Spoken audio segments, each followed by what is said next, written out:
Génération ya sika esi eboya umba elingise kavashama bisengo biso tobina kichachacha mambo tango na bolero bana ya mbula oyo mama c'est caneton allez caneton allez maman caneton bandeko balandi ya émission muno kwa mubange lumbaka solo kasi bimisaka makama malamu mbote na bino mama muno kwa mubange aelelo kosola na bino lisusu nzamba pesi biso pema poto kutana lisusu nzamba pesi biso bonne santé poto yoka lisusu e nzamba pesi biso pe bonne santé poto loba ulamuki na tongo ozoloba uzababa te mato ezoyoka esengele tutukumisaka nzambe na makambo nyonso wana engaki na loba ndenge na kendeki mboka na biso na utaki na mboka na biso antuka nyonso eleki malamu na yebi ke bele bazali koluka bamona ngai bele bazali na ba émission to sala mais vraiment bolimbisi na ba onyo soto monani te kanisa kaka boze bele vraiment et puis makambo na yelaki ezaki makambo moko vraiment o ezalaki ke ezo ningisa il faut kaka ozala wana talaka ngana yemboka kisasa ngam na lingana ngama tembele na tikali kolia kama tembele la Kinshasa te loko nazo regretter za kama tembele pona nini parce que na lingaka soki manina lamba matembele na ngamo ko na longola ngo basinga ngamo ko na bongisa mwa eloko na kutia na kati ngamo ko na kalinga ngo na lamba yango na mafuta mbila na bandembi na ba pilipili ya vert wana mais na zi occasion wana te nazaleka lokola mutu moko bazo bouger na komi lokola machine mais ça qui ngape bien ke makambo na yela kinyonso e salama kinao nzambe ya pambola pe bawo nyonso bayambaki nga nzambe ya pambola pe bawo nyonso kutani te bazako benga na ba telefone nzambe ya pambola to komona na kaka vraiment na kumisi nzambe kokoma na nga na aéroport na biso anjili mkono na kindeki vraiment na yambamaki nyonso elikaki malamu bandeko na aéroport vraiment nzambe pe pambola bino na keipe na kozonga na nga pe ndenge moko na koti ba bureau na kei na ba bureau na koti na bureau ya mokonzi na biso DG na biso na RTNC en tout cas to solo la ki malamu nyonso lekaki malamu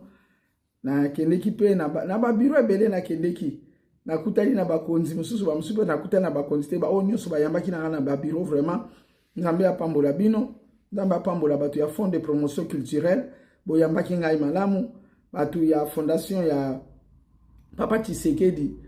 ba yambaki ngai pe malamu batu ya en tout cas na yambamaki na bisiko na kwaki kokota na kotaki batu na bawenze na bazandu bagambela en tout cas mbote na bino mingi na sepeli mingi ndenge bo yambaki ngai mingi babosa ni ngai te bazali toujours ke mabo mengo client na biso vraiment na sepela ki ya mingi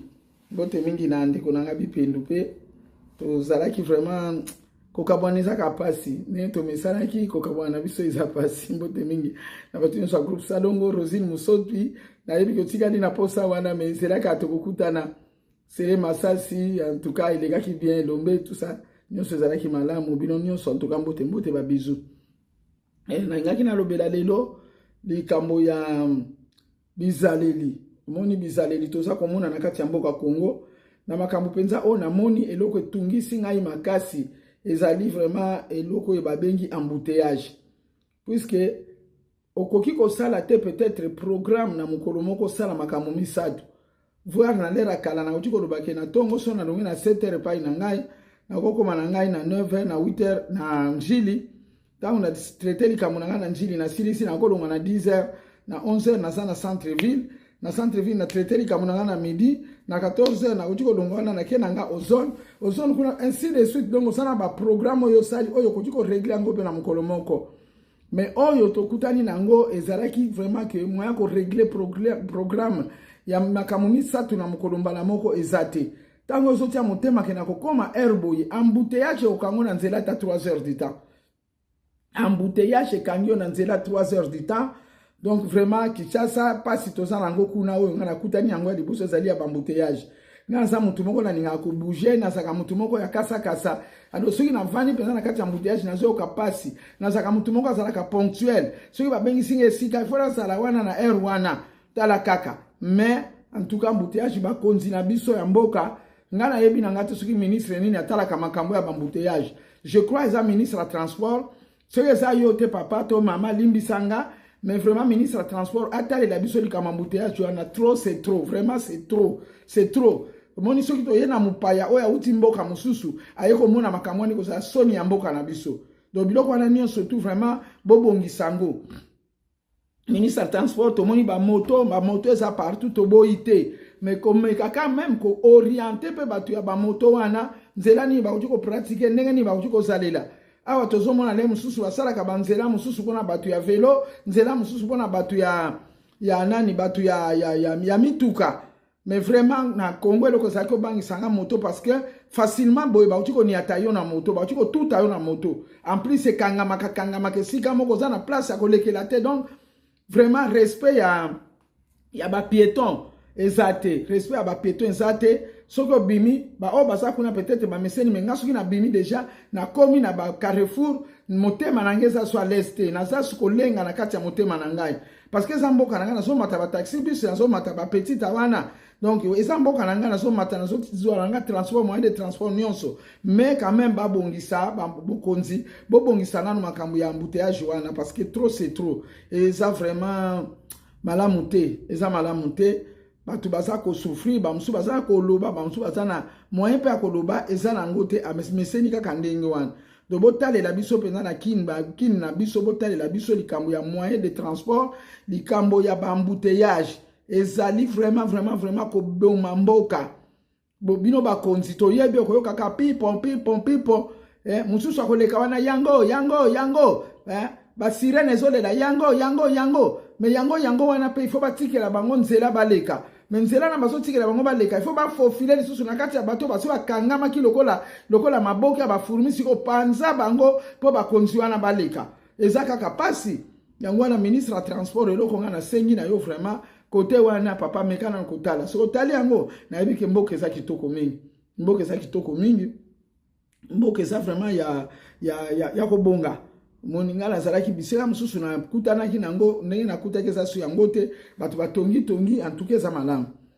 Amoni changement vraiment mukonza mboka pe papa Félix Tshisekedi Tshilombo asali pe musala na ye na moni ba stade oye etongami ya kitoko ebungisami ya kitoko na moni mama ye mo na moni hôpital général na biso na moni yango na moni vraiment biloko ebele ebungisami même na bakantiati makambo ebele bongi banzela mingi pe ya sika e salami côté to zalaki pe ba mai ezalaka pasi mais mbalo tokei balobi ke mai ezali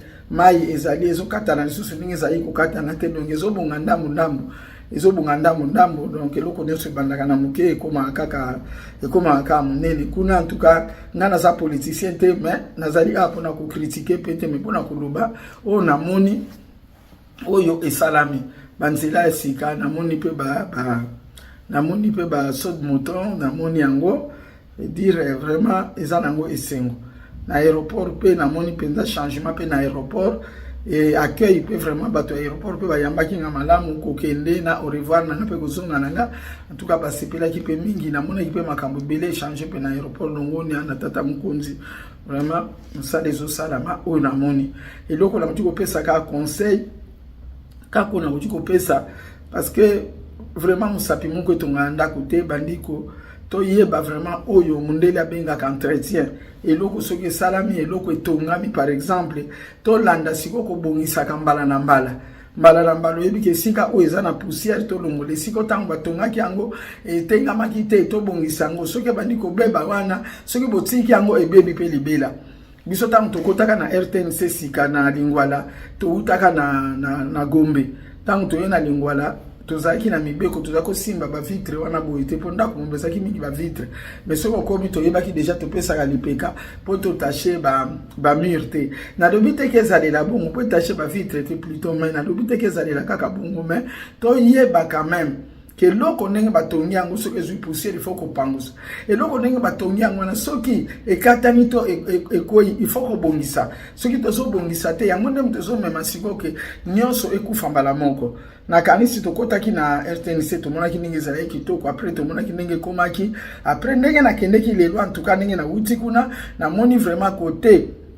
côté ya ba studio, côté ya ba régie, namoni changement monene kitoko, namoni ba salon de coiffure kuna pe échanger, restaurant échanger, et ça la bien. Okuta ke loko yotika ki mwa boyeme ekomi wana mo sala ka bien. Donc pour l'entretien bande ko na biso bosimba vraiment entretien makasi, bosimba entretien makasi. Et loko mususu na ngai ko lelezali kaka nde ba embouteillage. Eza malambo bongisila biso kaka c'est là ya ba transport et kozala ngo bien.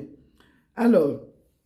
côté mususu na mona ki mwa passe eza côté ya nani côté ya éducation civique. Éducation civique wana le biso tozaki na classe wana obenga ngo éducation civique ou bien civisme. Ngana yebite soki ba longola ngo na kati ya programme ya ba école primaire. Parce que biso tozaki na ba école primaire tozwaka ba leçon wana ya civisme, éducation civique. Donc baza ko talisa mutu ndena utiko vivre kuna nde mwana na bo mwana nyonso azo yeba déjà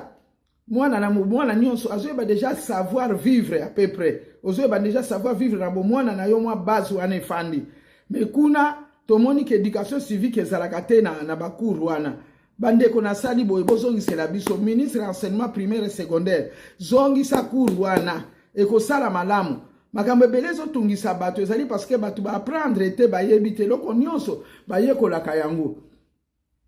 Ezalaka na tango akala pona civisme wana bakolakisa yo so okutani na mutu kopesa mbote ndenge nini okoki obwaka soyi te devant mutu azoya yo obwaka soyi eza biloko moko ezali kosalama te. Civisme mona respect ya mukolo mwana muke ayebi ke ndenge na otiko vivre devant mukolo. Mais civisme wana ezalaka lisusu te. Ngakei na mboka na moni penzake omoni catastrophe mutu azana kati ya mutuka mutu azana kati ya mutuka mais o babengi chargeur soki pe mutu azana mutuka mususu akwa ko beta likolo ya kapo ya mutuka muninga boum boum boum mbala mususu azayi ko kende centre ville na taxi tato avandaki na droite nanga tato na sutuka ki mabe abi me bano bakwa ko boma batu bano bakwa ko boma batu eza manque ya civisme papa na rappeler oui manque ya civisme na mboka oyo. Mutu asalaka n'importe quoi, mutu alobaka n'importe quoi. Donc,